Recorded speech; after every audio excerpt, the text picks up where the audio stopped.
ඔස්ට්‍රේලියාව America එක්සත් ජනපදය සමග අත්සන් තැබූ අති විශාල khනිජ කිවිසුම මගින් දේශීය ව්‍යාපෘති නංවාලීම සඳහා ඇති සැලසුම් පිළිබඳ දෙවර විට වාර්තා පළවනවා.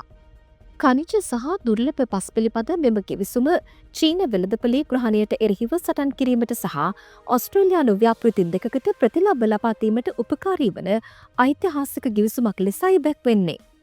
මෙම කිවිසුම යටතේ බෙරටම ඩොලර් බිලියන 8.5ක් වටිනා නල මාර්ගයක් සඳහා ඩොලර් බිලියන 1.5ක ආයෝජන එක් කරනු ඇති අතර ව්‍යාපෘති රටවල් දෙක තුළම ක්‍රියාත්මක වනු ඇති.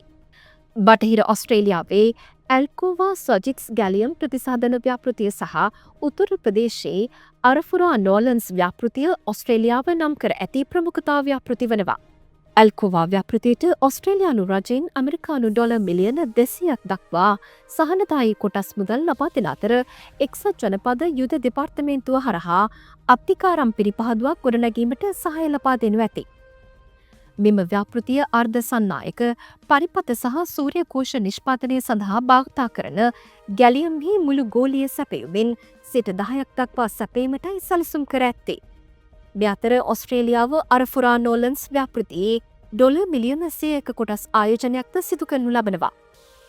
මෙම ව්‍යාපෘතිය මගින් ස්මාර්ට් ෆෝන්ස් ආයුධ සහ පුනර්ජනනීය බලශක්ති තාක්ෂණයන් සඳහා භාවිතා කරන ගෝලීය දුර්ලභ පස් වලින් 5% නිෂ්පාදනය කිරීමට අපේක්ෂා කරනවා. එක්සත් ජනපද ඔස්ට්‍රේලියා තීරණාත්මක khනිජ සැපයුම් ආරක්ෂක ප්‍රතිචාර කණ්ඩායමක්ද ගිවිසුම යටතේ පිහිටුවීමට නියමිතයි.